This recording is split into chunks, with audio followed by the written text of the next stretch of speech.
We're lucky to have Jane McAlevey joining us at the Congress here, and she's shared her experience in a packed room of unionists who are motivated by Jane's work around organising.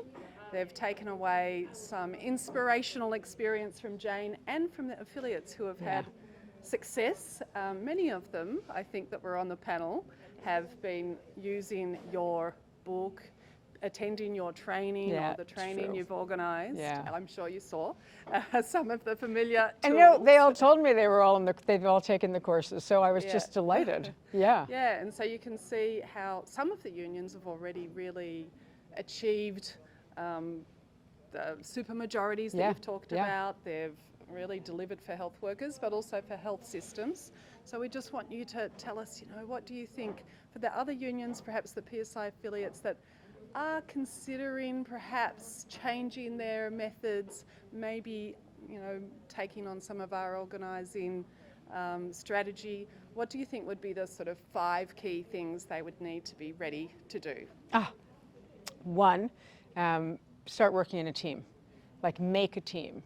Organizing is not a solo sport, you know what I mean? It's a team sport. So I think concept 1 is don't try and do it alone. So form a team, and then whether it's a PSI course or organizing for power, so 2, 1 is form a team, 2 is find good trainers, find people who have done the work and who have already had big wins. Little wins are good, but big wins means they've probably been doing it for a lot more time. And they can distill the key lessons and the key concepts. I think 3rd, certainly for PSI, the panelists who were with me today on the organizing panel from Kenya, from India, from the Ukraine, and from Australia had incredibly good lessons to share. So it's also look for peers within your country or your region and connect with them directly about how they did it, a beautiful worker-to-worker dynamic is really good. The 4th is set aside the time. You actually have to make the time both to learn it. I think we frequently think, anyone can organize. And my life learning and what I teach is anyone can do it. And it helps a heck of a lot if you first read something, took a course, learned something, because though everyone can do organizing, there's a lot of it that's not self-evident. People think, the one who's come to every meeting that we've called for the last 5 months, that's got to be the leader. And then it turns out, actually, that's not the leader. That's a very committed person, That's an activist. That's great. So, but to learn things how is it that you learn to identify someone who might be a very quiet worker, who might not come to any of your meetings? That's very typical of the organic leader, because they're usually individually powerful with their manager in the workplace, and they're going to sit back and listen until they think it's worth it, right? So, that kind of concept is completely learnable by anybody. On the other hand, it's very logical that people will pick the activist who comes to every meeting, give them an assignment, which they probably or often fail at. Because in fact, they don't have the capacity, they have the commitment. And we need capacity plus commitment to win really big campaigns. And I think the final thing is to really focus almost at the same time as learning, the same skill that's going to help workers build a powerful worksite organization, which is the most important thing that any worker in the world can do. Start in your workplace, that the same exact skill set is then going to translate into the 5th part of this, which is learning how to bring the whole public into the campaign with you, especially in public services. Absolutely. A strong public services union is also the best defense of good public services for the general public. So we leave a lot of power on the table when we fail to engage deliberately and strategically the broader whole of society in our work. Yeah, and you did talk about how the 1% has divided workers, but how we're in a moment perhaps where there may be some shift in workers' power.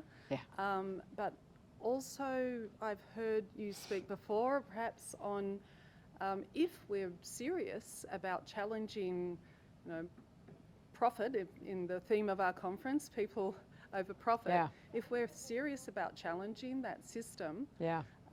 you've talked about who are the most strategic workers.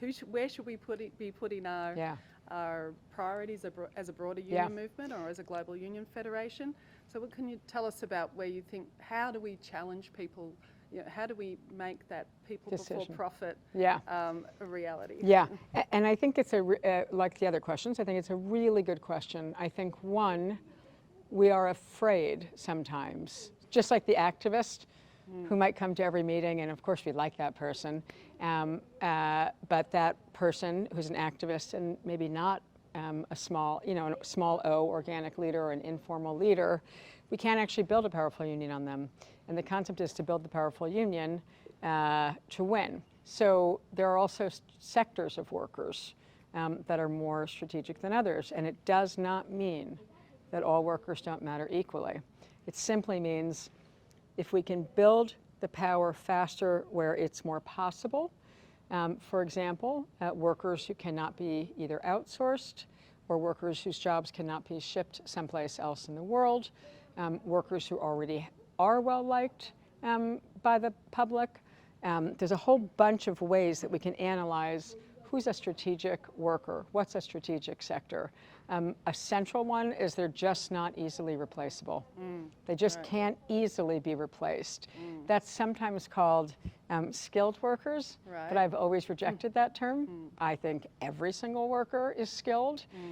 It's how easily can the boss replace them if they walk off the job. Right? So that's some of what we think of as like strategic categories of workers. And I think we start with them. It's not about that they matter more. Every worker matters.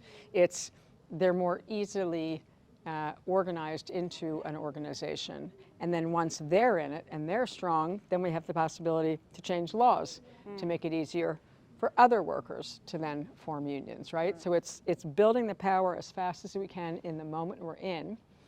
And that means making some decisions. That means you actually have to make some choices about which workers you're organizing.